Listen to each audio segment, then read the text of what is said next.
ॐ सहनावतु सहनौ भुनक्तु सह वीर्यङ्करवावहै तेजस्विनावधीतमस्तु मा विद्विषावहै। ॐ शान्ति शान्ति शान्तिः। ॐ पूर्णमदः पूर्णमिदं पूर्णात् पूर्णमुदच्यते पूर्णस्य पूर्णमादाय पूर्णमेवावशिष्यते। ॐ शान्ति शान्ति शान्तिः। श्रुतिस्मृतिपुराणानाम् आलयं करुणालयं नमामि भगवत्पादं शङ्करं लोकशङ्करं शङ्करं शङ्कराचार्यं केशवं बादरायणं सूत्रभाष्यकृतौ वन्दे भगवन्तौ पुनः पुनः। ईश्वरो गुरुरात्मेति मूर्तिभेदविभागिने व्योमवद्व्याप्तदेहाय दक्षिणामूर्तये नमः। नमः श्री शंकरानंद गुरुपादाम्बुजन्मने सविलास महामोह ग्राहग्रासैक कर्मणे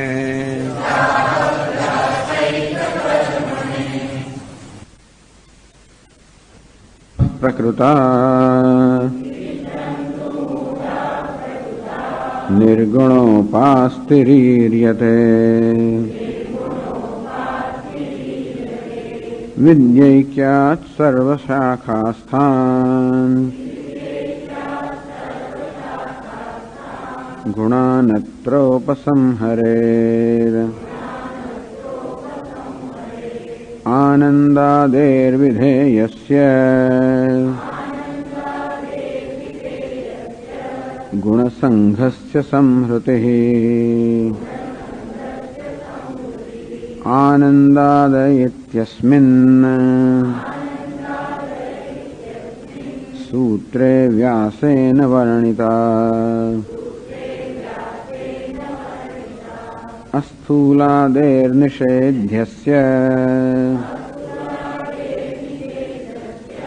गुणसङ्घस्य संहृतिः तथा व्यासेन सूत्रेऽस्मिन् उक्ताक्षरधियां त्विति निर्गुणब्रह्मतत्त्वस्य विद्यायां गुणसंहृतिः न युज्येतेत्युपालम्भः व्यासं प्रत्येवमाम्नतो हिरण्यश्मश्रुसूर्यादि मूर्तीनामनुदाहृतेः अविरुद्धं निर्गुणत्वम् इति चेत् तुष्यतां त्वया।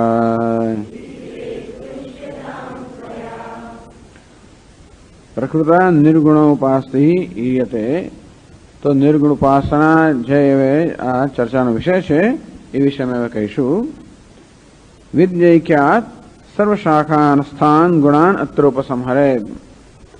परंतु ब्रह्मना जे के गुण कहेवामां आव्या छे, ब्रह्मना जे लक्षणो कहेवामां आव्या छे भिन्न भिन्न उपनिषदमां ए बधानो उपसंहार करो छे। अर्थात ए बधाने एकत्र करीने एक साथे उपासना माटे एमनो उपयोग करवो जोईए। તો કે ગુણ બે પ્રકારના છે, વિધેય નિષેધ્યાસ છે.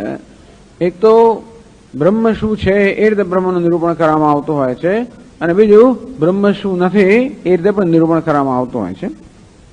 જેમ કે આનંદો બ્રહ્મેતિ વિજાનાત, બ્રહ્મ આનંદ સ્વરૂપ છે પ્રકારે જાણ્યું. વિજ્ઞાનમ આનંદમ બ્રહ્મ, બ્રહ્મ વિજ્ઞાન સ્વરૂપ છે, આનંદ સ્વરૂપ છે. નિત્ય શુદ્ધો બુદ્ધ સત્યો મુક્તો નિરંજન, નિત્ય શુદ્ધ બુદ્ધ મુક્ત સત્ય સ્વરૂપ છે. આ પ્રકારે બ્રહ્મ શું છે એ પ્રકારે નિરૂપણ કરવામાં આવે છે. આને આપણે વિધેય ગુણો કહીએ. વિધેય એટલે કે જેના વડે બ્રહ્મનું વર્ણન કરવામાં આવે, જે બ્રહ્મમાં રહેલા છે, અથવા તે ટૂંકમાં ભાવાત્મક જે વસ્તુ બ્રહ્મમાં છે એ રીતે. અને પેલા નિષેધ્ય ગુણ, આ સ્થૂલમ, આ નાણું, આ હ્રસ્વમ, એ સ્થૂલ નથી, અણુ નથી, હ્રસ્વ નથી. અદ્રેશ્યમ, અગ્રાહ્યમ, અગોત્રમ, એ દૃશ્ય નથી, ગ્રાહ્ય નથી, ગોત્ર નથી. અશબ્દમ, અસ્પર્શમ, અરૂપમ, અવ્યયમ. આમ કરીને બ્રહ્મમાં જેનો અભાવ છે, નિષેધ્યાસ છે, બ્રહ્મમાં જેનો અભાવ છે એ કહેવામાં આવે છે. તો બ્રહ્મમાં જેનો ભાવ છે એ વિધેય ગુણો, અને બ્રહ્મમાં જેનો અભાવ છે નિષેધ્ય ગુણો. અર્થશાસ્ત્રમાં બ્રહ્મનું, પરમાત્માનું, પરમાત્મા શું છે અને પરમાત્મા શું નથી એ બંને રીતે વાસ્તવમાં બ્રહ્મ કે પરમાત્માનું નિરૂપણ કરવામાં આવે છે.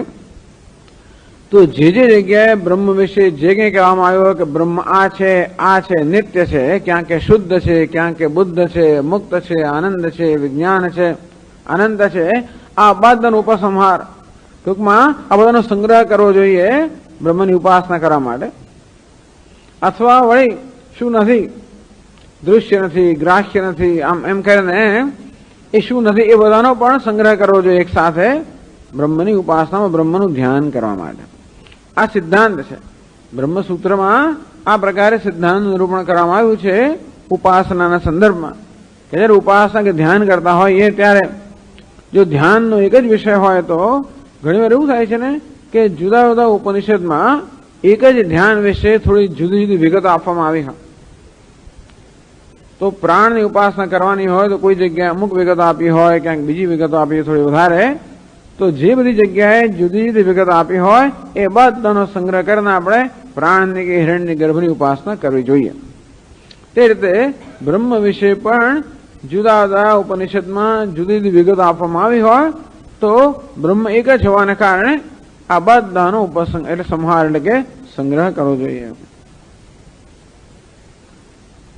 એટલે કોઈએ કહ્યું કે ભાઈ નિર્ગુણ બ્રહ્મ તત્વ છે વિદ્યાયામ ગુણ સમૃદ્ધિ, આપ નિર્ગુણ બ્રહ્મની ઉપાસનાની વાત કરી રહ્યા છો અને કહો છો બધા ગુણનો સંગ્રહ કરવો જોઈએ. આવડી કેવું નિર્ગુણ એટલે શું?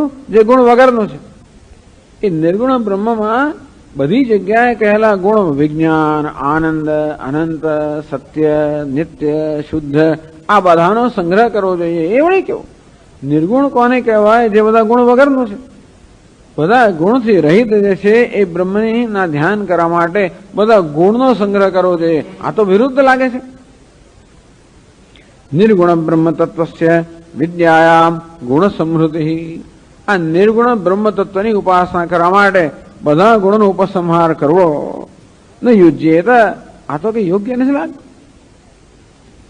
આવું જયારે ગ્રંથકારને કહેવામાં આવ્યું ત્યારે કે ભાઈ આ મને ના કહેશો, ઇતિ ઉપાલંબ વ્યાસમ પ્રત્યય મામ નતું. આ પ્રકારે તમારે જો દોષારોપણ કરવું હોય કે આવું તમે કેમ કરો તો મને ના કહેશો. આ તો વેદ વ્યાસે એમણે બ્રહ્મસૂત્રમાં જે કહ્યું છે એ જ મેં તમને કહ્યું. એટલે પછી વેદવ્યા એમણે બ્રહ્મસૂત્રમાં કહ્યું છે એનો પણ આપણે બચાવ કરવો ને. એટલે ગ્રંથકાર કહે છે કે ભાઈ બ્રહ્મસૂત્રમાં એમણે કહ્યું છે એ મેં તમને કહ્યું. અહીંયા એમ કે નટકી ના જવાય. બ્રહ્મસૂત્રમાં કેમ કહ્યું છે એ પણ આપણે સમજાવવું પડે. તમે એમનો ખાલી એમનો આધાર લઈને આપણો મોહ બંધ કરતા બોલતી બંધ કરો છો વાત છે, પણ એટલે આપણા સંતોષ ન થાય ને. શા માટે એવું? જયારે બ્રહ્મ નિર્ગુણ છે, નિર્વિશેષ છે, ત્યારે બધા ગુણો કે વિશેષતાઓનો સંગ્રહ કરવો જોઈએ. એ કેવી રીતે બને એ સમજાવશે. તો પછી જેને આ પ્રશ્ન કર્યો ને એ પોતે જ જુએ છે બધે કે કયા પ્રકારના ગુણોનો ઉપસંહાર કે સંગ્રહ કરવાનું કહેવામાં આવે છે. તો કે આમાં કોઈ બીજા એવા કોઈ ગુણો નથી એવી જાતનો આકારનો કોઈ વર્ણન નથી આવતો. જે બ્રહ્મમાં બ્રહ્મનું જે નિરૂપણ કરવામાં કોઈ આકાર કે વિશેષતા નથી દર્શાવવામાં આવતી. હિરણ્ય શ્મશ્રુ સૂર્યાદિ મૂર્તિનામ અનુદાહૃતે. પેલી બધી ભગવાનની ઉપાસના કરવાની હોય ત્યારે જુદા આકારનું વર્ણન કરવામાં આવે કે એ તો મનુષ્યના આકારના છે, એમને સુવર્ણનો પ્રકારનો પ્રકાશ છે, કેવો એમનો રંગ છે, વર્ણ સુવર્ણ વર્ણના છે, એમને વળી પાછી સુવર્ણની મૂછ, એવી જાતનું વર્ણન કરવામાં આવે. એવું તો અહીં જણાતું નથી.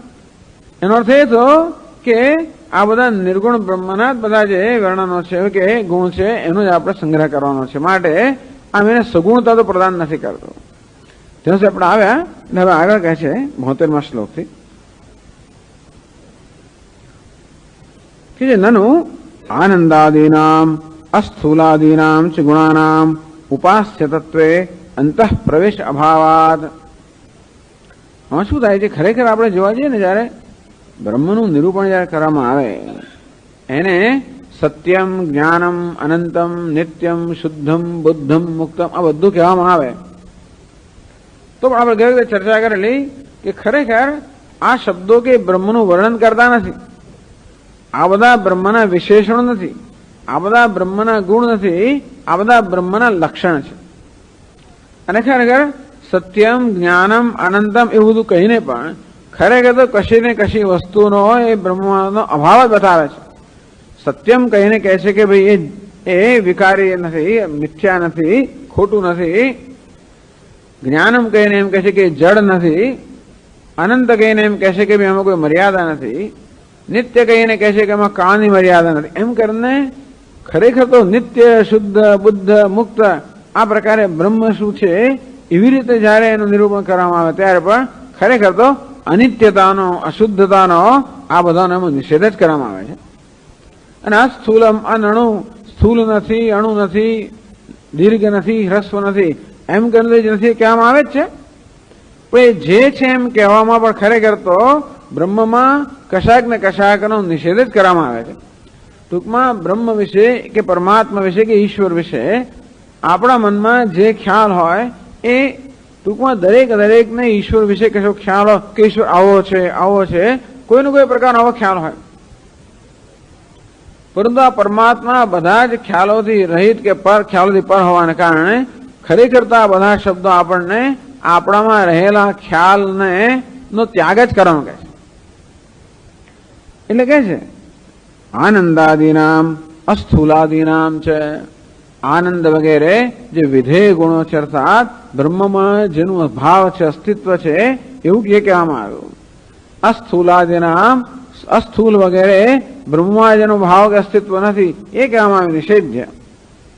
ગુણાનામ ઉપાસ્ય તત્વે અંતઃ પ્રવેશ અભાવાત. ખરેખર તો આ બધા એનું વર્ણન નથી કરતા, એનો અંદર પ્રવેશ નથી.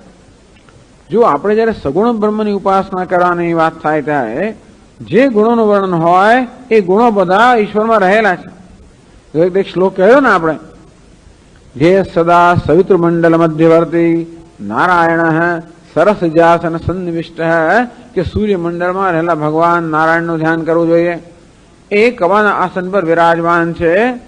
તો ત્યાં કમળનું આસન ચતુર્ભુજ છે અને હારે હિરણમય વપુહુ એમણે હાર પહેરેલો છે, સુવર્ણનો એમનો વર્ણ છે, ધૃત શંખ ચક્ર શંખ ચક્ર ધારણ કરનાર આ બધું વર્ણન છે ને એ લાગુ પડે છે. અર્થાત આ બધી વસ્તુઓ ત્યાં છે. એટલે કે આ બધા જે આવું જે વર્ણન છે કે શબ્દો છે જેનું આપણે ધ્યાન કરવાનું છે એ ઈશ્વરનો પ્રવેશ છે, ત્યાં રહેલા છે બધા. પરંતુ આપણે સત્યમ જ્ઞાન અનંતમ આ કોઈ પણ શબ્દનો પ્રયોગ નિર્ગુણ બ્રહ્મ વિશે કરીએ તો આ કોઈ પણ શબ્દ મુખ્ય અર્થમાં ત્યાં લાગુ પડતો નથી. કહેવાનો ભાવ એ છે કે સગુણ બ્રહ્મની ઉપાસનામાં બધા શબ્દો મુખ્ય અર્થમાં લાગુ પડે. સર્વજ્ઞ, સર્વશક્તિમાન, સર્વવ્યાપી, નિયંતા, જગતનો કર્તા, સર્જક, પાલક, સંહારક એમ જયારે કહીએ ત્યારે આ બધું વર્ણન મુખ્ય અર્થમાં ઈશ્વરને સગુણ બ્રહ્મને લાગુ પડે. પરંતુ નિર્ગુણ બ્રહ્મમાં આ બધા શબ્દો નિત્ય શુદ્ધ બુદ્ધ મુક્ત બધા કહેવામાં આવે એ મુખ્ય અર્થમાં લાગુ પડતા નથી હોતા. તેથી આ શબ્દનો ત્યાં પ્રવેશ નથી. અંતઃ પ્રવેશ અભાવાત. ટૂંકમાં આ શબ્દો મુખ્ય વૃત્તિથી બ્રહ્મનું વર્ણન નથી કરતા.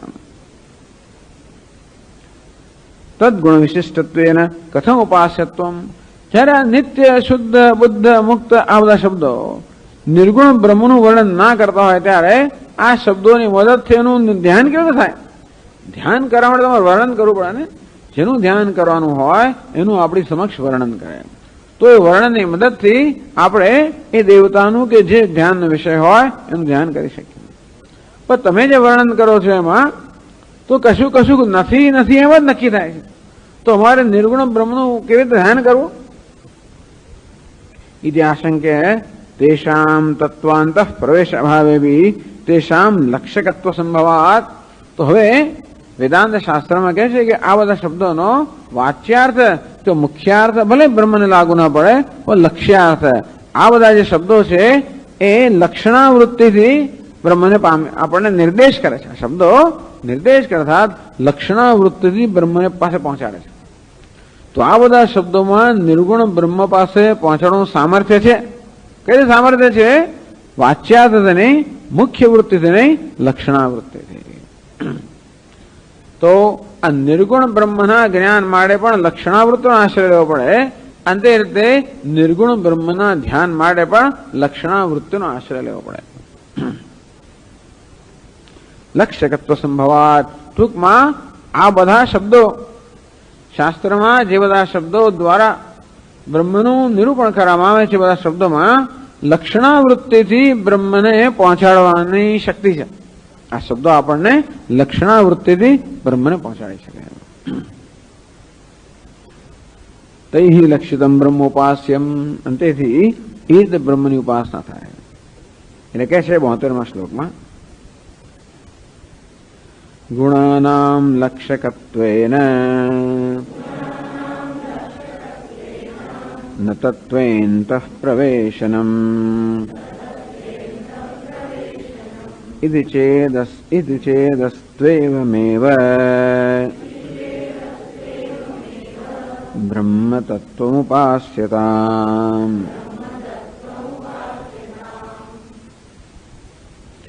ગુણાનામ લક્ષ્યકત્વેન, તો આ ગુણો એટલે આ બધા બ્રહ્મ વિષયના જે ગુણો અર્થાત બ્રહ્મ વિશે જે બધા શબ્દોનો નિરૂપણમાં શબ્દોનો પ્રયોગ થાય છે એ બધા વાચ્યાર્થથી નહીં, મુખ્ય વૃત્તિથી નહીં, લક્ષણાવૃત્તિથી લક્ષ્યકત્વેન ન તત્વેનતઃ પ્રવેશનમ. તેથી આ બધા શબ્દો મુખ્ય અર્થમાં બ્રહ્મનું વર્ણન નથી કરતા, અને તેથી આ શબ્દો ત્યાં ગયા પહેલા અટકી જાય છે.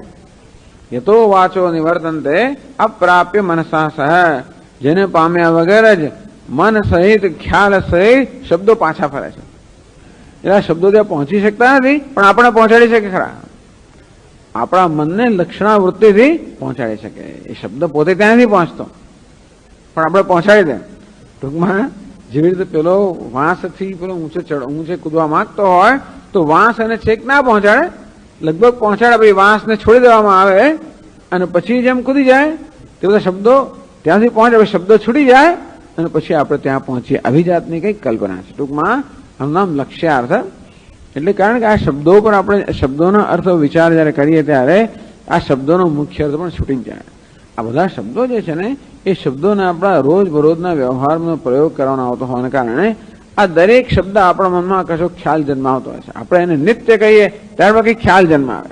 જન્માવું ના જોઈએ, પણ શુદ્ધ કહીએ ત્યારે પણ આ નિત્ય, શુદ્ધ, બુદ્ધ, મુક્ત આ બધા શબ્દો છે. એ શબ્દોનો હેતુ આપણા મનમાં રહેલા ખ્યાલને ખરેખર છોડવાનો નથી, નવો ખ્યાલ ઉત્પન્ન કરવાનો નથી. ઈશ્વર વિશે કે આત્મા વિશે આપણામાં જે ખ્યાલ રહેલા છે એ ખ્યાલને છોડવા માટે આ શબ્દો મદદરૂપ થાય, નવો ખ્યાલ ઉત્પન્ન કરવા માટે નહીં. એ પ્રકારે શાસ્ત્રમાં આ શબ્દો પસંદ કરવામાં આવતા હોય, એ રીતે ઉપદેશ કરવામાં આવતો, જેથી આપણે એમ માનીએ કે હું ઊંચો છું, નીચો છું, કરતા છું, ભોગતા છું, સુખી છું, દુઃખી છું, તો કે અકર્તા છે. અકર્તા નામની કોઈ વસ્તુ નથી, પણ એટલે કર્તૃત્વનો અભાવ જ્યાં છે એનામાં અકર્તા. તું અકર્તા છે, અભોગતા છે, અસંસારી છે, અજન્મા છે. અજો નિત્ય શાશ્વતોયમ પુરાણ, અજન્મ, નિત્ય, શાશ્વત, પુરાણ. આ શબ્દો કે ને પુરાણ એટલે આપણે કે બહુ જૂનું એકદમ એવું નહીં. શાશ્વત એટલે ક્યારેય પણ અંત જ ના આવે એવું આપણે માનીએ, બરોબર. પણ એમ કરવાથી છેવટે અંતનો ખ્યાલ જતો રહે. નવાપણાનો પુરાણ એટલે નવું નથી, નવાપણાનો ખ્યાલ જતો રહે, અંતનો ખ્યાલ જતો રહે. આ પ્રકારે જે કઈ ખ્યાલ આપણા મનમાં હોય એ ખ્યાલ છૂટી જાય. ટૂંકમાં બ્રહ્મ વિશેના, ઈશ્વર વિશેના બધા ખ્યાલને છોડવામાં માટે આ બધા શબ્દોનો પ્રયોગ છે, કોઈ નવો ખ્યાલ ઉત્પન્ન કરવા માટે નહીં. સગુણ બ્રહ્મના વિષયમાં એક ખ્યાલ ઉત્પન્ન કરે કે ચતુર્ભુજ છે, એ ખ્યાલ ઉત્પન્ન કરે. શંખ ચક્રધારી છે, ખ્યાલ ઉત્પન્ન કરે. હારે હિરણ્મય વપુહુ, હાર એમણે ધારણ કરેલો છે, સુવર્ણ વર્ણના છે, આ બધા ખ્યાલ ઉત્પન્ન કરવા માટેના શબ્દો છે. એ રીતે આપણે સગુણ બ્રહ્મનું, ટૂંકમાં સોપાધિક બ્રહ્મનું, ગુણ સહિતના ઈશ્વરનું આપણે આ રીતે ધ્યાન કરીએ. પણ નિર્ગુણ બ્રહ્મમાં બધા ખ્યાલ છોડવા માટેનો એનો આશય છે. અને તેથી આ બધા શબ્દો, શાસ્ત્ર શબ્દોનો પ્રયોગ કરે છે એ બધા ખ્યાલને, એટલે તેથી આ કોઈ શબ્દનો મુખ્ય અર્થમાં પ્રવેશ ત્યાં નથી. સગુણ બ્રહ્મના વિષયમાં આ બધા શબ્દોનો મુખ્ય અર્થમાં પ્રવેશ છે, એટલે કે આ શંખ ચક્ર ધારણ કરનાર એ આપણે દેખાય ત્યાં આગળ. તેથી એમ કહેવાય કે એ બધા શબ્દોનો તત્વમાં પ્રવેશ છે, સગુણ તત્વમાં. પણ આ બધા શબ્દો નિત્ય શુદ્ધ બુદ્ધ મુક્ત વગેરે શબ્દોનો નિર્ગુણ તત્વમાં મુખ્ય અર્થમાં પ્રવેશ નથી. એ લક્ષણાવૃત્તિથી નિર્દેશ કરીને આપણને પહોંચાડે છે. સમય ક્યાં પહોંચાડવાનું કે પહોંચાડે કેવી રીતે? કશે પહોંચાડતા નથી. જો પહોંચાડવાનું હોય તો આ શબ્દો પહોંચાડી ના શકે. આ શબ્દો ક્યાં આપણને પહોંચાડે છે? આપણને આપણી પાસે જ પહોંચાડે છે. ખરેખર બીજે પહોંચાડવાનો હોત ને તો કોઈ શબ્દ ના કરી શક્યા હોત. હે બ્રહ્મ તો છેવટે આ શબ્દો આપણે શું કરવા મદદ કરે છે ખબર છે? બ્રહ્મ વચ્ચે અંતર છે ને, કે બ્રહ્મમાંથી ભિન્ન છે, એ અંતર દૂર કરે છે. તો ઉપરાંત મારા વિશે જે કે બધા કઈ ખોટા ખ્યાલો છે, ભ્રમ છે, એ ભ્રમની નિવૃત્તિ કરવાનો. અને એથી નિર્ગુણ કે નિર્વિશેષ તત્વના સંદર્ભમાં જે કઈ નિરૂપણ કરવામાં આવે છે એ ભ્રમની નિવૃત્તિ કરવા માટે કરવામાં આવે છે. અને એ પ્રમાણે એ રીતે અજ્ઞાનનું નિવારણ કે ભ્રમની નિવૃત્તિ દ્વારા તત્વ જે છે સ્વયં પ્રકાશ છે, સતત અનુભવનો વિષય છે. આ શબ્દો દ્વારા તત્વનો અનુભવ કરાવવાનો હોત તો ન કરાવી શકે હોત. સગુણ બ્રહ્મમાં શું છે? તત્વનો અનુભવ કરાવવાનો, સાક્ષાત્કાર કરવાનો, અનુભવ કરાવવાનો છે. અને એ બધા શબ્દો કે બધા ગુણો આપણને તત્વનો અનુભવ કરાવે. અહીં શું છે? અનુભવ થતો જ હોય છે. પણ જે તત્વનો અનુભવ થઈ રહ્યો છે એના વિશે ઘણા બધા અધ્યારોપ કે ખોટા ખ્યાલ છે. આ તો તત્વનો અનુભવ થઈ જ રહ્યો છે, પણ જોડે અનાત્માનો પણ અનુભવ થતો હોવાના કારણે આત્મા જે અનાત્મા જોડાઈ ગયો છે એ અનાત્મા અંશને દૂર કરવાનો છે. અને તેથી આ બધા જે શબ્દો છે આપણને અનાત્મા અંશને દૂર કરવા મદદરૂપ થાય. આત્મા નિત્ય પ્રાપ્ત થવાના કારણે એને પ્રાપ્ત કરાવવાનો કોઈ શાસ્ત્રનો કોઈ એવો પ્રયાસ નથી, કારણ કે પ્રયાસની જરૂર નથી.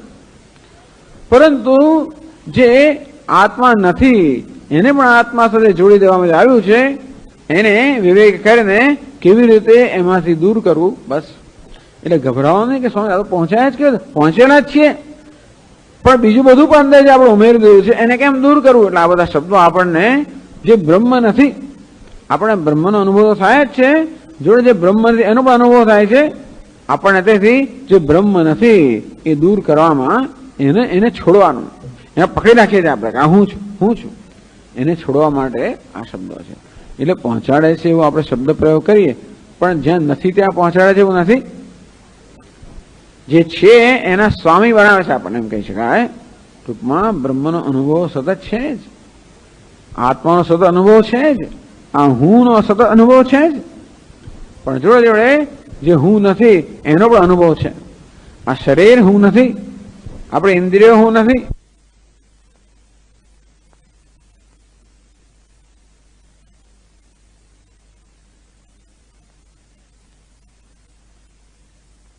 એનો પણ અનુભવ છે. આ શરીર હું નથી, આપણે ઇન્દ્રિયો હું નથી, આપણું મન કે બુદ્ધિ હું નથી, જેને હું માની લેવામાં આવે છે. અને તેથી સાચા હું સાથે આ ખોટા હુંને પણ જોડી દેવામાં આવ્યો છે. એની જાતે જ થતો હોય, આપણે કઈ પ્રયત્ન નથી કરે એના માટે. અજ્ઞાન તો એની જાતે જ છે. અજ્ઞાનને કારણે આ પ્રકારનો અધ્યારો પણ જાતે જ થતો હોય છે. આ ભ્રમ પણ જાતે ટૂંકમાં આ પરંપરા, અજ્ઞાનની પરંપરા ચાલતી જ આવે છે.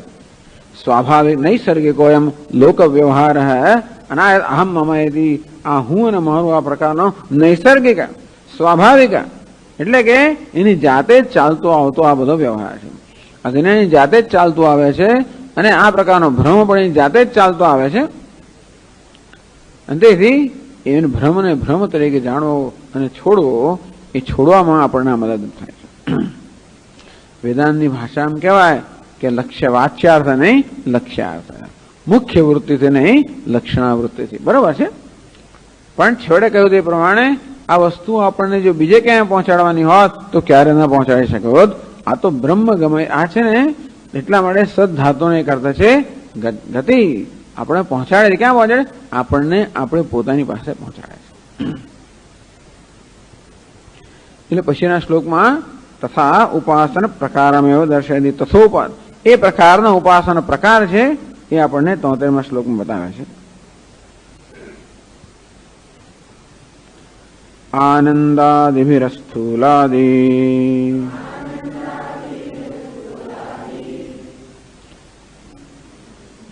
આખી લાઈન વાંચવી પડે. આમાં તો આના પછી કે આપણે સંધિ તોડાયો નથી. આનંદાદિભિરસ્થૂલાદિભિશ્ચાત્માત્ર લક્ષિતઃ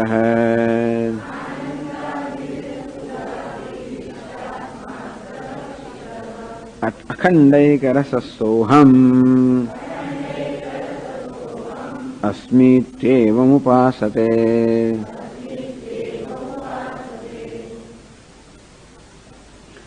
આનંદાદિભિ અસ્થૂલાદિભિશ્ચ અત્ર આત્મા લક્ષિતઃ. આનંદ વગેરે શબ્દો વિધેય અર્થાત બ્રહ્મનું વર્ણન કરતા હોય એ પ્રકારના જે શબ્દ પ્રયોગ છે. અસ્થૂલમ અનણુ વગેરે બ્રહ્મમાં જે નથી એનો નિષેધ કરતા હોય એ પ્રકારના શબ્દો છે. અત્ર સુશ્રુતિષુ તો અત્ર લક્ષિત, તો અત્ર એટલે આસુ શ્રુતિષુ, આ બધી શ્રુતિઓમાં એ અખંડ એક રસ, અખંડ એક રસ, અખંડ છે એક રસ છે. એટલે એમાં શરીર નામનો રસ નથી, ને ઇન્દ્રિયો નામનો રસ નથી, ને બુદ્ધિ નામનો રસ નથી, ને અહંકાર નામનો રસ નથી, અને મમકાર નામનો રસ નથી, એમાં મર્યાદા નામનો રસ નથી. આ બધા રસો નથી અંદર. અલ્પ છું એ અલ્પતાનો કોઈ રસ નથી અંદર. કરતા છું કર્તૃત્વનો રસ નથી, ભોક્તૃત્વનો રસ નથી. અખંડ એક રસ, એક રસ એટલે ટૂંકમાં અખંડ એક રસની અંદર આ જે બીજી વસ્તુઓ પણ પ્રવેશ કરેલો છે એ બધાને કેવી રીતે છોડવા? અત્ર એટલે કે આ સુશ્રુતિષુ, આ બધી શ્રુતિઓ જે શ્રુતિના વાક્યો છે, આનંદો બ્રહ્મેતિ વિજાનાત, અસ્થૂલમ અનણુ વગેરે, એ અખંડ એક રસ આત્મા. આત્મા એટલે કે હું કહું છે અખંડ એક રસ. જો બીજો ચૈતન્ય સિવાય બીજો કોઈ રસ નથી, આનંદ સિવાય બીજો કોઈ રસ નથી, જ્યાં દુઃખને જરામાં પ્રવેશ નથી, જ્યાં મર્યાદાને કોઈ પ્રકારનો પ્રવેશ નથી, જ્યાં સંસારને કોઈ પ્રવેશ નથી. અખંડ એક રસ.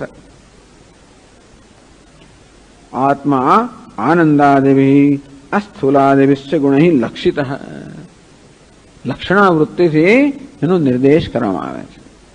સોહમસ્મી તેવું ઉપાસતે, સોહમસ્મી એટલે જેવી રીતે આપણે વેદાંત શાસ્ત્ર સમજાવે છે, લક્ષણાવૃત્તિ અર્થાત કે જે વિરુદ્ધ અંશ છે એનો ત્યાગ. સોહમ સહ એટલે તે, એટલે કે પરમાત્મા, અહમ એટલે કે હું, એ પરમાત્મા હું છું. એટલે કોણ? આ જગતનું સર્જન કરનાર, પાલન કરનાર, નિયમન કરનાર, સર્વજ્ઞ, સર્વશક્તિમાન એ પરમાત્મા, એ હું છું. અરે એ તો તું હતો હશે કોદડો, સર્વજ્ઞ, સર્વશક્તિમાન, સર્વવ્યાપી, એ બધું તું હોય? તો કે એમાં અને હુંમાં આ નથી જ. ક્યાં ભાઈ પેલો આપણો મેરુ પર્વત ને, ક્યાં પેલું અણુ, ક્યાં સમુદ્ર ને, ક્યાં પેલું ખાબોચિયું, ક્યાં સૂર્ય ને ક્યાં આગિયો? પેલો આગિયો કે હું સૂર્ય છું, હવે એ તો ગાણપણ જ કહેવાય ને. કે કોઈ રેતીનો કણ કે હું મેરુ છું, કે ભાઈ ખાબોચિયું કે હું સમુદ્ર છું. આવું જયારે કહે ત્યારે તદ્દન વિરુદ્ધ છે ને, વિરોધાભાસ છે ને. તો કે હા વિરોધાભાસ ખરો, અને છતાંય પણ પેલા ખાબોચિયામાં અને સમુદ્રમાં કશુંક સમાનતા, કંઈક સમાનતા રહેલી છે. એમાં ઘણો બધો વિરોધ રહેલો છે, પણ કંઈક સમાનતા રહેલી છે. શું સમાનતા છે કે ખાબોચિયામાં પણ પાણી છે, ખાબોચિયાનું પણ વાસ્તવિક સ્વરૂપ જળ છે અને સમુદ્રનું પણ વાસ્તવિક સ્વરૂપ જળ છે. એટલે ખાબોચિયું પોતાનો એ ગ્રંથિઓ રહેલું ખાબોચિયું છું, એ ખાબોચિયાપણું છોડી દે. ખાબોચિયાપણું છોડી દે. એ કઈ છોડાય? હંમેશા જયારે આ ખાબોચિયું સમુદ્રનો વિચાર કરે ત્યારે એને તો એવું અલ્પતા લાગે, અરે હું તો તુચ્છ છું, મગતરું છું એવું લાગે એને. પેલો બિચારો આગિયો હોય એ સૂર્યનો વિચાર કરે કેવું લાગે? હું તો આ બ્રહ્માંડમાં એક પેલા ઘાસના તણખલા સમાન પણ નથી, હું તણખલો છું એવું આપણને લાગે ને.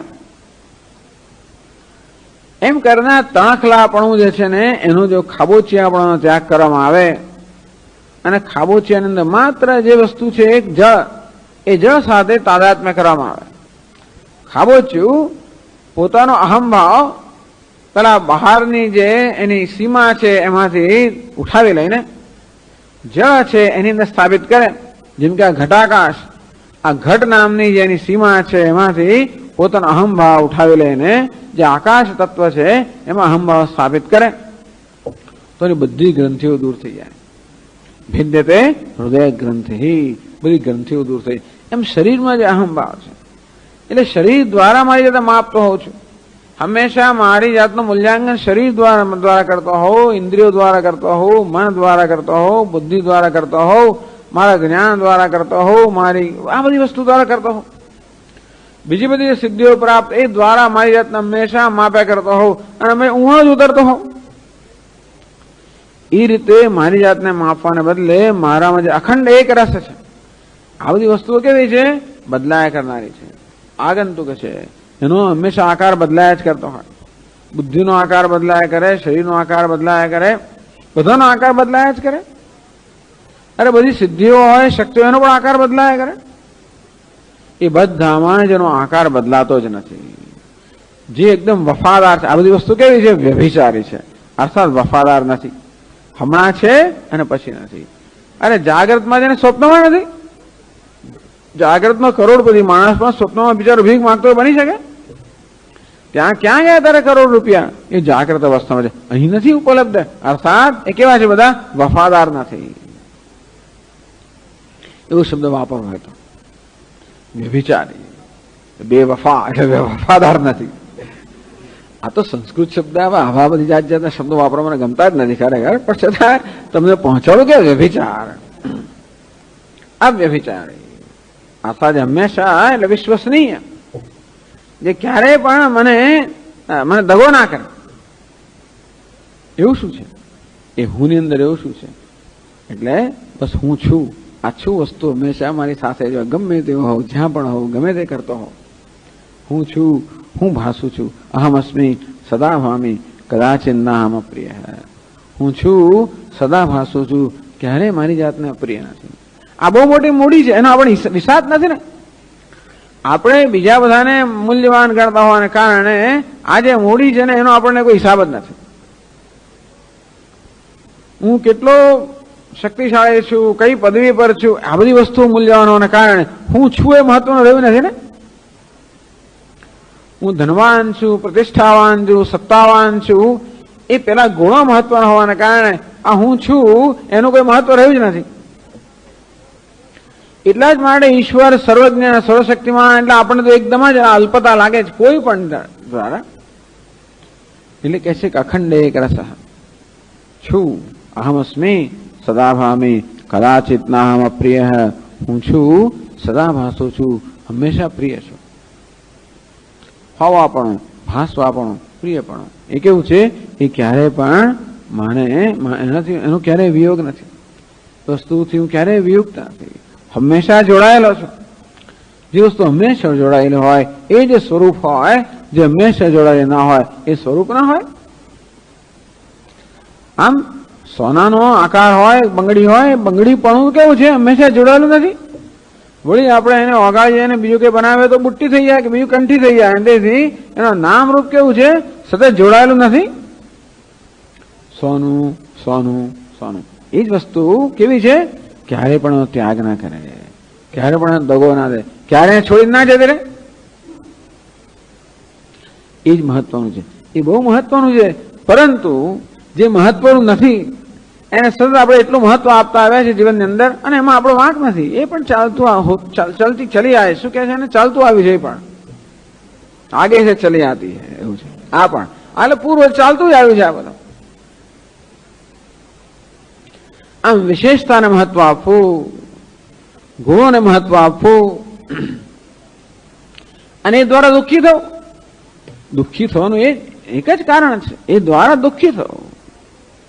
સંપત્તિને મહત્વ આપો એ દુઃખી કરનાર છે કે બીજો વધારે સંપન્ન માણસ આવે એટલે મારી સંપત્તિનો હિસાબ જ ના રહ્યો.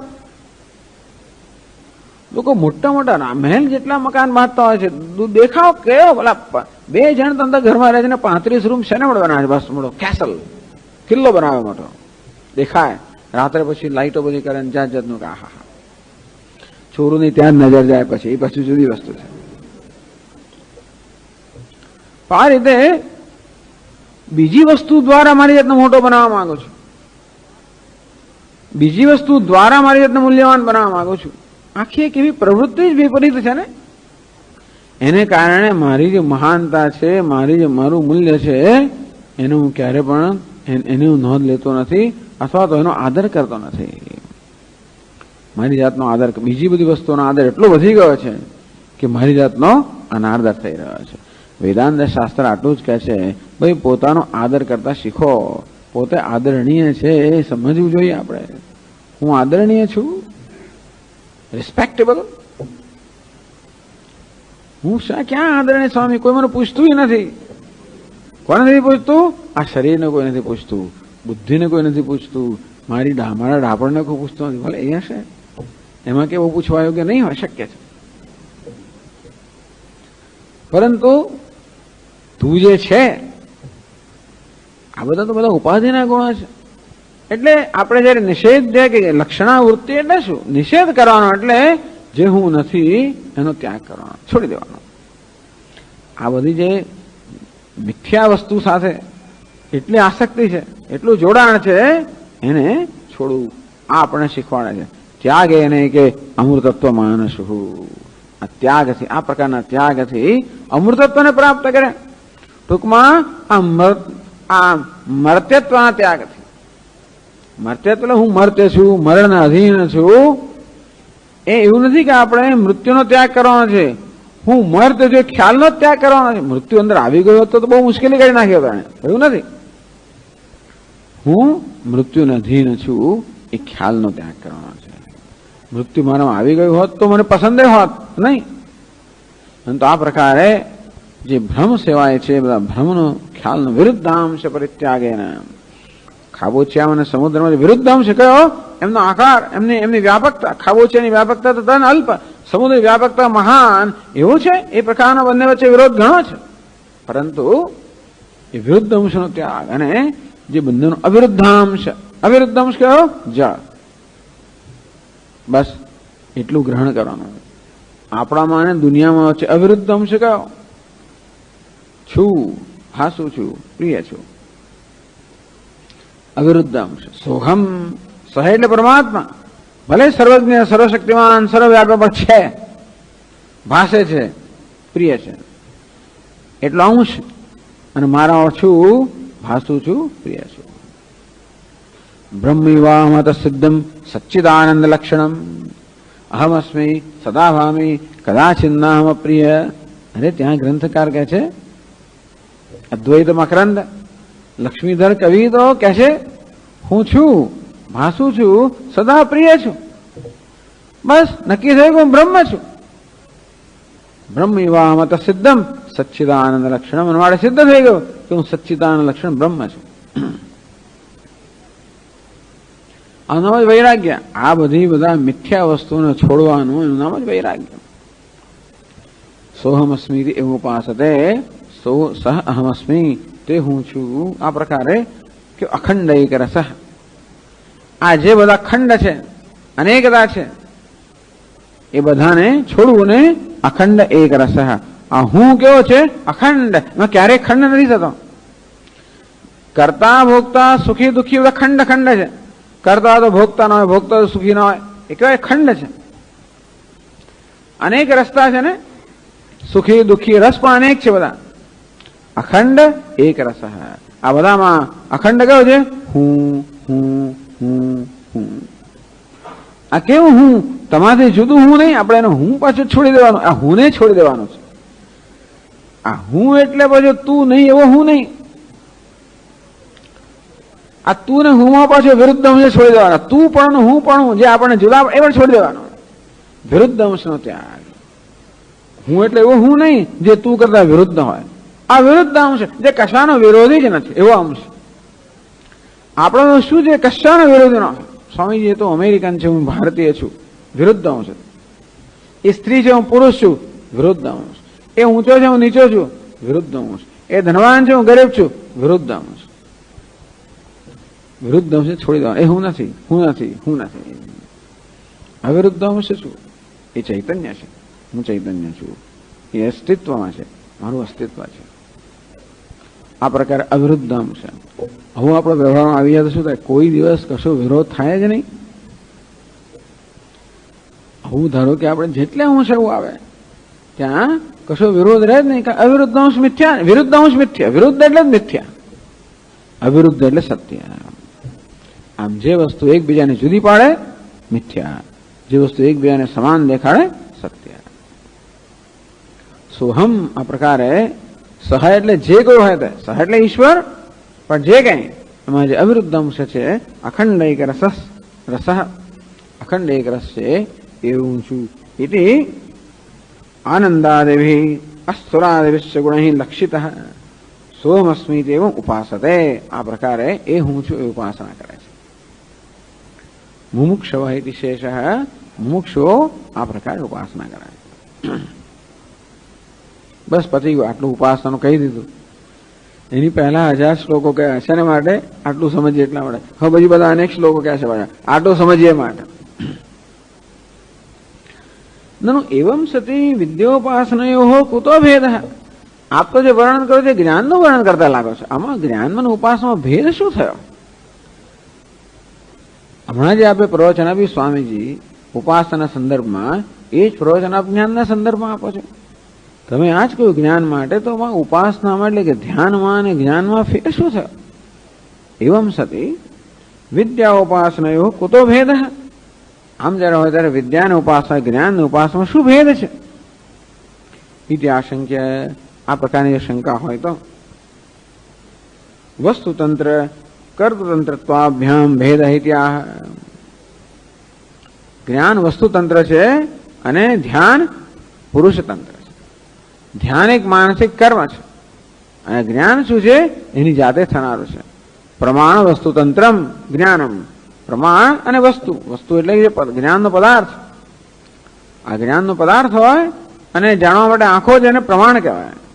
ટૂંકમાં જ્ઞાનના સાધનને પ્રમાણ કહેવાય. આ વસ્તુ અને પ્રમાણ એ જ્યારે હોય ત્યારે જ્ઞાન આપોઆપ જ જન્મે.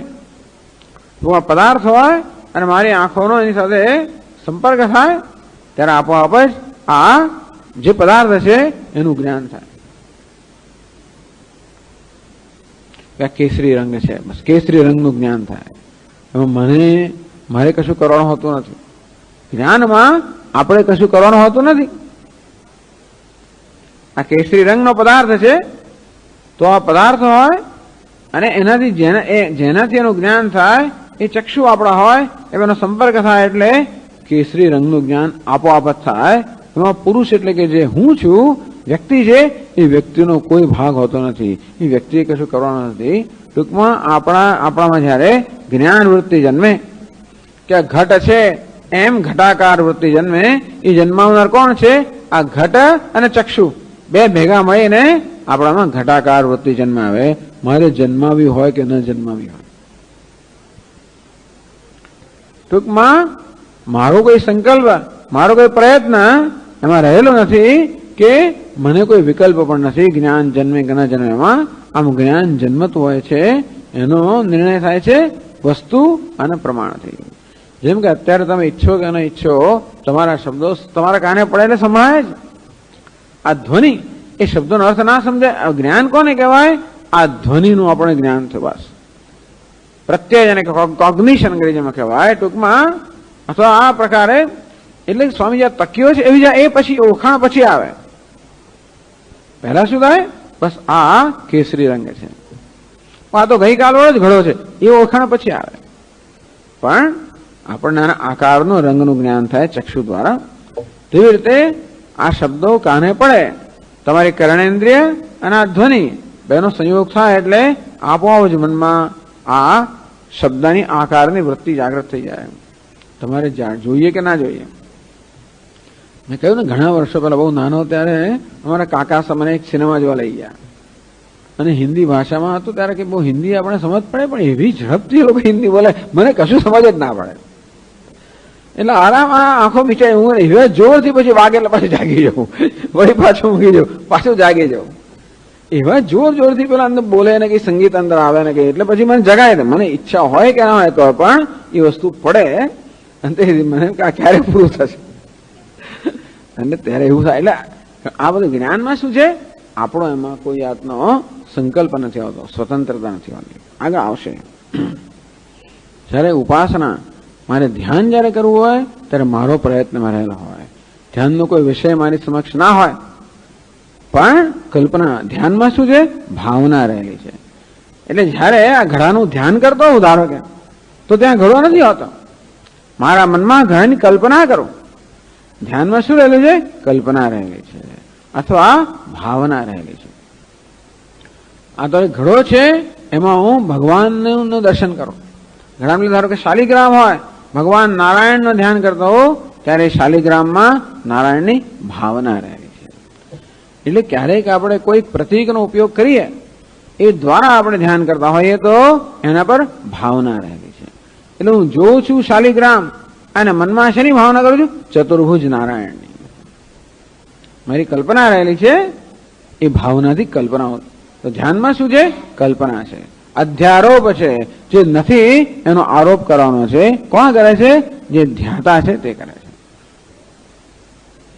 જ્યારે જ્ઞાન એટલે શાલિગ્રામ, શાલિગ્રામનું જ મને જ્ઞાન થાય એને શું કહેવાય? જ્ઞાન. પછી શાલિગ્રામ અને મનમાં હું કરતો વિષ્ણુનું, એને શું કહેવાય? ધ્યાન.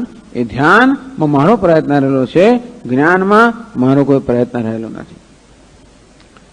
વસ્તુતંત્ર વસ્તુને અધીન છે. જ્ઞાન જે છે એ વસ્તુને અધીન છે અને ધ્યાન જે છે એ વ્યક્તિને ધ્યાન કરનારને અધીન છે.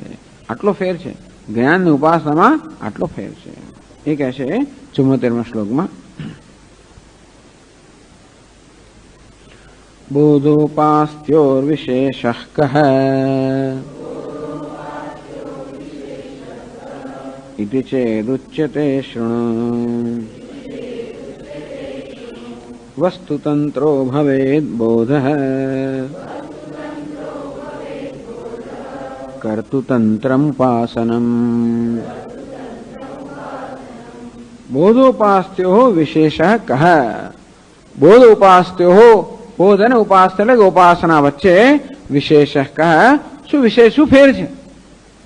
ઇતિ છે એ પ્રકારનો તમારો પ્રશ્ન હોય તો ઉચ્યતે શૃણુ, અમે જે કહીએ છીએ એ તમે સાંભળો. વસ્તુતંત્રો ભવેદ બોધ. બોધ અર્થાત જ્ઞાન છે એ વસ્તુતંત્ર છે. એ જ્ઞાનનો નિર્ણય વસ્તુથી થતો હોય. આ જ્ઞાનનો વિષય નક્કી કરે કે મારા મનમાં કયા પ્રકારની વૃત્તિ, જ્ઞાન વૃત્તિ જન્મશે. હું નક્કી ના કરી શકું. ઘણી વાર આપણે ઈચ્છીએ તો નક્કી નથી કરી શકતા ને.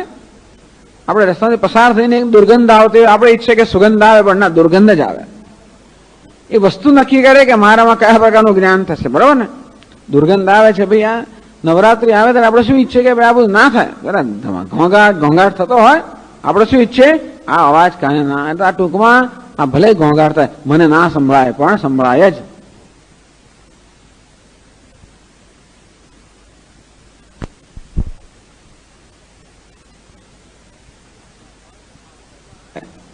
મારી ઈચ્છા હોય કે ના હોય તો પણ વસ્તુ હોય એટલે એને પ્રમાણ હોય. હા, એવું બને. પ્રમાણ એટલે કે શબ્દો સાંભળવા માટે આપણા કર્ણેન્દ્રિય પ્રમાણ છે, એમાં આપણે પ્લગ ખોસી દઈએ તો પછી કંઈ ના થાય, તો બધાને ના સંભળાય. પણ અથવા તો આપણે આંખોથી જુઓ, આપણે આમ જોઈ લઈએ તો પણ ના દેખાય. તો ક્યાંક આપણું ચાલતું જ નથી હોતું. ઘણી જગ્યાએ વસ્તુ આપણી પર આવતી હોય છે. આ શબ્દ આપણી પાસે આવે, પેલી ગંધ આપણી પાસે આવે, તેથી આપણી ઈચ્છા હોય કે ના હોય તો જોવાનો તો ભાઈ આંખ બંધ કરી દો, બરાબર? કાન કે તો બંધ કરવા. નાખ્યો તો બંધ કરવું તો કરી દઈએ આપણે થોડી વાર સુધી, પણ તોય પણ એ આવે નાકમાં ઘૂસી જાય, પેલા કાનમાં ઘૂસી જાય. તેથી કહેવાનો ભાવ એ છે કે આને જ્ઞાન, જ્ઞાન એટલે બોધ કે જ્ઞાનમાં આપણો પ્રયત્ન હોતો નથી, પરંતુ જે જ્ઞાનનો વિષય હોય તે અને પ્રમાણ એ બે દ્વારા આપોઆપ જ જ્ઞાન વૃત્તિ જન્મે. કર્તુતંત્રમ ઉપાસનમ, પરંતુ મને શબ્દ, મને અવાજ અમુક પ્રકારનો સંભળાતો હોય એમાં હું ધ્યાન બીજાનું કરી શકું. જેમ કે ગંગા નદીના કિનારે બેઠા હોઈએ અને ગંગાનો ઘોષ સંભળાતો હોય અને ઘોંઘાટ પણ કહેવાય, અથવા આપણે કલ્પના કરીએ એમાં ઓમ ઓમ ઓમ ઓમ. એ શું છે? પુરુષતંત્ર. હું મારી કલ્પના કરું છું એટલે એ વસ્તુ પર હું આવો અધ્યારોપ કરું છું. એટલે ગંગાનો ઘોષ જે હોય મને ઓમ ઓમ. મહાત્મા લોકોને આવું સંભળાય કે રેવા નર્મદા પણ આમ ઘોષ કરતી હોય એમને ત્યાં શું સંભળાય? ઓમ સંભળાય. ઘણા મહાત્મા હોય કે આ ગંગા નદી વહે છે ને મને એમાંથી વેદનો ધ્વનિ સંભળાય છે. તો પણ વેદ ધ્વનિ સંભળાય, રોમકાનો ધ્વનિ સંભળાય, આવું ભિન્ન ભિન્ન વસ્તુ. ટ્રેનમાં આપણે જતા ખટાખટ ખટાખટ ખટાખટ ચાલતું હોય એમાં આપણે ગાયન આપણે ઘણીવાર આપણા મનમાં બે ભેગું થઈ જતું હોય છે. એટલે પેલી ટ્રેનનો હોય તો ખટાખટ અવાજ થતો હોય, પણ આપણને શું સંભળાય? કોઈ સંગીત સંભળાતું હોય, કોઈ ગીત સંભળાતું હોય. એ શું છે? એ આપણું તંત્ર છે. કહેતા કોઈ અમેરિકન હોય તો બીજું સંભળાતું હોય પાછું. એ કે પુરુષ તંત્ર. આ ધ્યાન જે છે એમાં કોઈનું કોઈ પ્રકારનો અધ્યારોપ રહેલો છે, કોઈનું કોઈ પ્રકારની કલ્પના રહેલી છે. એ કલ્પના આપણે કરતા હોઈએ છીએ. એટલે કહ્યું કર્તુતંત્રમ ઉપાસનમ. આ ઉપાસના છે, ધ્યાન છે. કર્તુતંત્ર અર્થાત જે ધ્યાન કરનાર છે એને અધીન છે એ નક્કી કરતા હોય.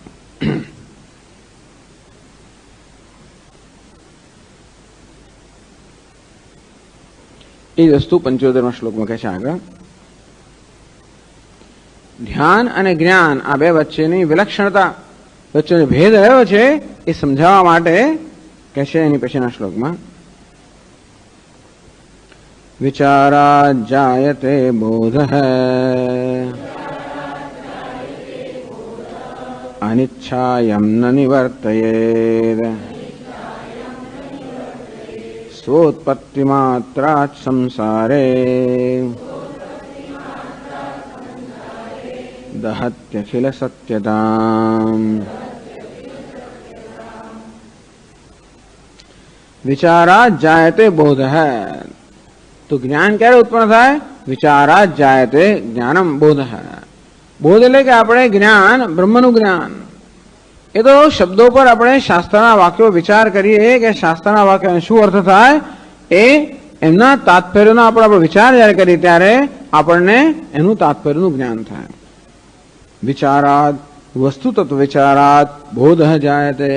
કોઈ વસ્તુ જે હોય એને ભાઈ આ વસ્તુ શું છે, આ ઘડો છે એ શું છે, એના તત્વનો વિચાર કરીએ તો વિચાર કરીએ કે આ ઘડાની અંદર અબાધ્ય તત્વ કયું છે, અનારોપિત શું છે. તો કે આ ઘડાનો આકાર જે છે એ તો તૂટી જાય, એ તો બદલાઈ જાય. ઘડાનો આકાર છે, નામ છે, એ બધું બદલાઈ જાય, પરંતુ આ જે માટી છે બદલાયા વગરનું તત્વ છે. માટે આ પદાર્થનું તત્વ કયું? તો કે માટી. આ રીતે આપણે વિચાર કર્યો અને વિચાર કહેવામાં આવે છે. આ પ્રકારે વિચાર કરીએ ત્યારે આ જે પદાર્થ છે એના તત્વનું જ્ઞાન થાય.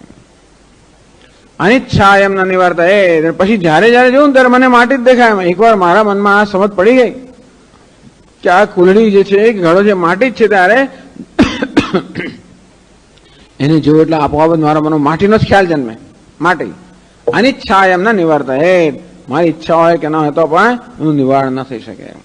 એનો અર્થ જ્ઞાન જેમાં આપણી ઈચ્છા કામ લાગતી નથી. કેનો ભાવ છે? આપણે કહ્યું તે પ્રમાણે ગંધ હોય, શબ્દ હોય, આ બધું ધારો કે સ્વાદ કે મોં મૂક્યું, દવા કડવી ઝેર જેવી, માનું કે ભાઈ આ ગળી હોય તો કેવું સારું, પણ ના ચાલે. એનો જે સ્વાદ છે તેથી દવા આયુર્વેદનું કઈ લીધું તમે અને તો પછી એનો ઉકાળો અને જાત જાતનું પીવડાવતો હોય છે આપણને. આટલો પાલો અને પછી એમાં 1 ગ્લાસ પાણી મળો ને એને ઉકાળીને અડધો કરો, વળી પાછું આમ નાખો અને પાછું અડધો કરો, એમ કે 50 વાર કરો અને ત્યાર પછી આટલું 1 ચમચી એમાંથી એ તમે પીઓ. એટલે શું? કડવા પણ 100 ગણું થઈ ગયું. એનું મૂળ જે કડવાશ હતી એ 100 ગણી થઈ જાય અને પછી તમારે પીવાની. તમે ગમે તેટલું ઈચ્છો કે આ સ્વાદ અને મધુર હોય કડવાશ, તો ચાલે જ નહીં. સુદર્શન ચૂર્ણ પાણીમાં ભેળવીને પીવો તમે, ગમે તે કરો. કડવું એટલે કડવું છે, એવું કડવું કે આખો દિવસ એની કડવા છે. લીમડાનો રસ પીવાનો હોય એ કડવાપણાનો આપણે ઈચ્છીએ કે અનિચ્છા એમ ન નિવર્તે. એ ટૂંકમાં એનો જે સ્વાદ છે અર્થાત એનું જે જ્ઞાન છે એ આપણી ઈચ્છા હોય કે ન હોય તો પણ જન્મવાનું જ છે. જ્ઞાન એને કહેવાય. અનિચ્છા જે નિવારણ ન કરી શકે એનું નામ જ્ઞાન. જો કે આ તો બ્રહ્મજ્ઞાનની વાત થઈ રહી છે, પણ આ કોઈ પણ જ્ઞાન માટે લાગુ પડે તો આ પ્રકાર અહમ બ્રહ્માસ્મિ તત્વમસી આ પ્રકારના મહાવાક્યો પર જ્યારે વિચાર કરવામાં આવે અને અવિરુદ્ધ અંશ કયો એટલે કે હું અસ્મિ ભામી પ્રિય અને એ પ્રકારે વિચાર જ્યારે કરવામાં આવે ત્યારે જે વિરુદ્ધ અંશ છે એનો ત્યાગ કરવામાં આવે, અવિરુદ્ધ અંશનું જ્ઞાન થાય. આપણે ઈચ્છે કે નહીં ઈચ્છે, કોઈ ન ઈચ્છે એવું બને જ નહીં તો વિચાર કરે જ નહીં. પણ આ તો કહેવાનો ભાવ છે કે અમારી ઈચ્છાને સ્થાન નથી. અનિચ્છા યમ ન નિવર્તે. કિંચ વિચારાજ્ઞાયમાનમ નિંબોધમ અનિચ્છા બોધો મહાભૂતિ દેવમ રૂપા. મને જ્ઞાન ન થાય એ પ્રકારની અનિચ્છા જે છે ન નિવર્તે, એનું નિવારણ ન કરી શકે. સ્વોત્પત્તિ માત્રા સંસારે દહતી અખિલ સત્યતામ. આના જ્ઞાન હું બ્રહ્મ છું આ પ્રકારનું સત્યનું જ્ઞાન ઉત્પન્ન થાય એ સાથે આ સંસારની અંદર જે સંસારને સત્યતા આપવામાં આવે હતી એ સત્યતા નષ્ટ થઈ જાય. આ પ્રકારે જ્ઞાનની ઉપાસના કે જ્ઞાનને ધ્યાન જે છે એનો ભેદ સમજાવે છે. પુરુષ તંત્ર અને વસ્તુ તંત્ર. આપણે આગળના ક્લાસમાં એની આગળ ચર્ચા કરશું. ઓમ પૂર્ણમદ પૂર્ણમિદમ પૂર્ણાત પૂર્ણમુદચ્યતે પૂર્ણસ્ય પૂર્ણમાદાય પૂર્ણમેવાવશિષ્યતે. ઓમ શાંતિ શાંતિ શાંતિ. શંકરં શંકરાચાર્યં કેશવં બાદરાયણં સૂત્રભાષ્યકૃતૌ વંદે ભગવन्तૌ પુનઃ પુનઃ. ઈશ્વરો ગુરુરાત્મેતિ મૂર્તિભેદવિભાગિને વ્યોમવદ્વ્યાપ્તદેહાય દક્ષિણામૂર્તયે નમઃ. ઓમ શાંતિ શાંતિ શાંતિ. હરિ ઓમ. શ્રી ગુરુભ્યો નમઃ. હરિ ઓમ.